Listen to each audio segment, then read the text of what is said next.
Monogram Models was founded in Chicago in 1945 as a manufacturer of balsa wood model kits. The company's first kits reproduced World War II ships and airplanes and provided the first inexpensive yet accurate wartime models for beginner builders. Monogram's kits featured better quality balsa wood, wider subject selection, and more pre-cut and pre-shaped parts than other kits on the market at the time, and were largely responsible for a post-war surge in model building in America.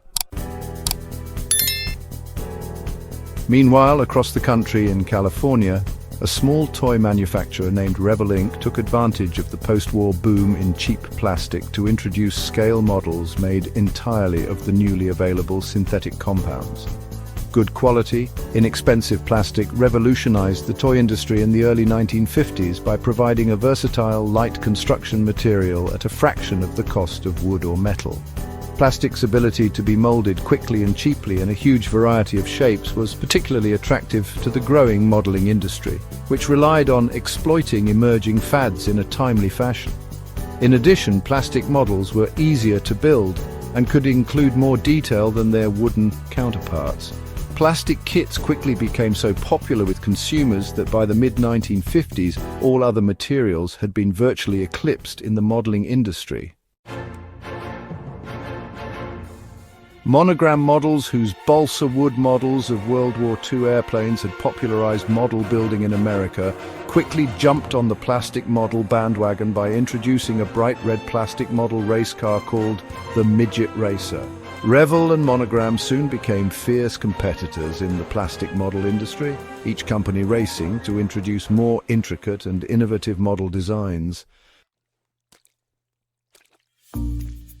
The 1950s baby boom and post-war prosperity saw record sales in toys of all kinds, and both Revell and Monogram Models were able to capitalize on the growing generation of underage consumers.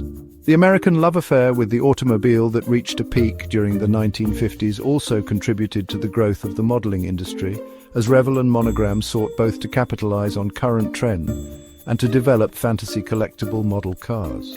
In the early 1960s, Revell signed an agreement with custom show car designer Ed Roth to produce miniatures based on actual show cars, as well as vehicles created exclusively for Revell. Not to be outdone, Monogram hired designer Tom Daniel to create a series of exclusive fun cars, models based not on actual vehicles but on vintage and contemporary fantasy automobiles.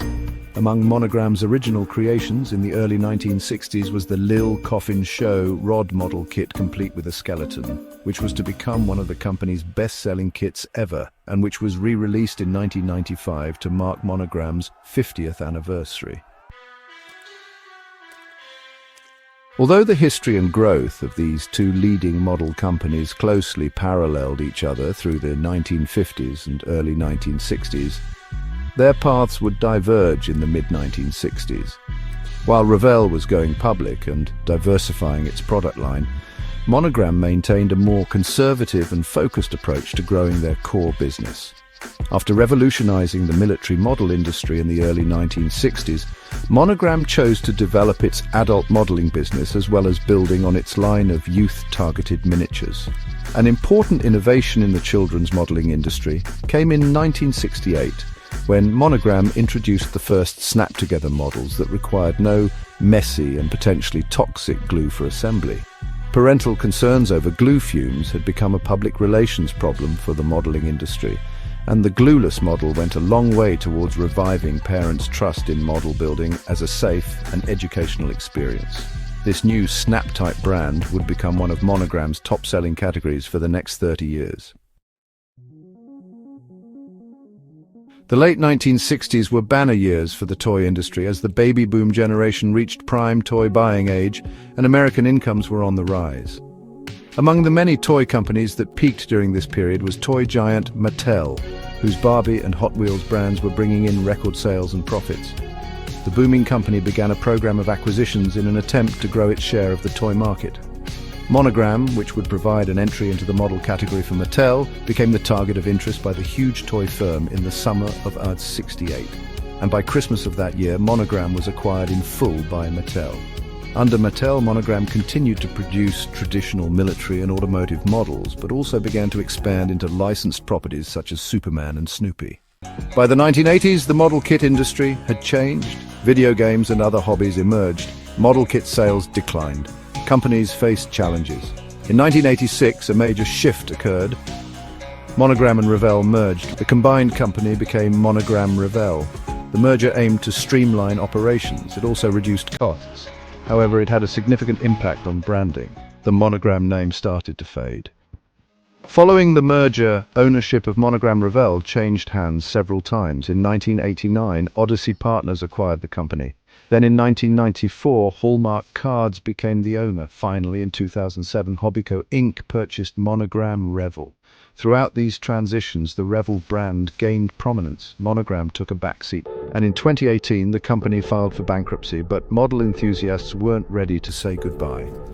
A German investment group acquired Revell, ensuring that the iconic brand would live on. Today, Revell continues to produce a wide range of models, from classic World War II aircraft to modern supercars. Their dedication to detail and authenticity keeps them at the top of the industry, proving that even in the digital age, the joy of building something with your own hands will never go out of style.